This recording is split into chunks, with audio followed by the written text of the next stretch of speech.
Hi guys, and welcome to The Batch Lady, where I usually show you how to make fast, simple homemade meals that you can make in advance, put in your freezer and use whenever you want. Today I'm doing a really quick 2-minute top tip, okay? This is, I've got an old video out like this, but I am changing it up slightly. I want to talk to you about cups.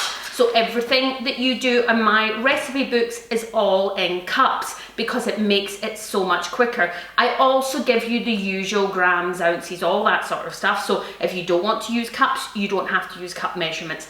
But cup measurements, if you want to cook fast, really fast, then cup measurements work a treat, okay? I use these spoon cups and they are available on my website, www.batchlady.com.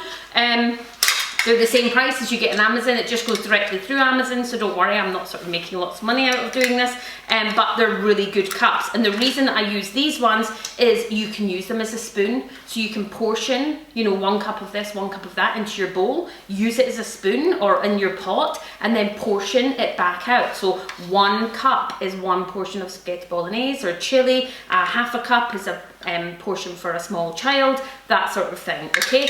And it also comes that you can use the 1 tablespoon, 1 teaspoon, that sort of thing with another one if you want, okay? But I just want to talk to you today about measuring in cups. So measuring in cups is not like in the UK we think, is it a mug?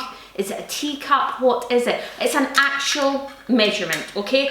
So I'm going to put these up on the screen, but for example, 1 cup is 240 mils, okay? And then half a cup obviously is 120 mils, or about 118, but we don't need to be specific. And it goes on like that in 1/4 of a cup.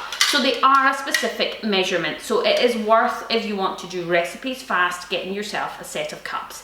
Okay, and any cups will do, all different supermarkets sell them. I prefer the spoon ones because they're just easier to use, and then you're not having to use a little cup measure and then stir and do various things like that. But that is how you measure in cups, and this is all the different measurements, just to let you see again and what it means, okay? There is a conversion chart over on my website as well if you want to take a look at that, and it will show you how many teaspoons make a cup, all that sort of thing, or how many mils. But really, once you've got yourself a set, they generally all have the measurement on them as well. So you can choose whether you want to do it in cups to make it go faster, or whether you're just going to stick to usual grams, ounces, mils, all that stuff as well.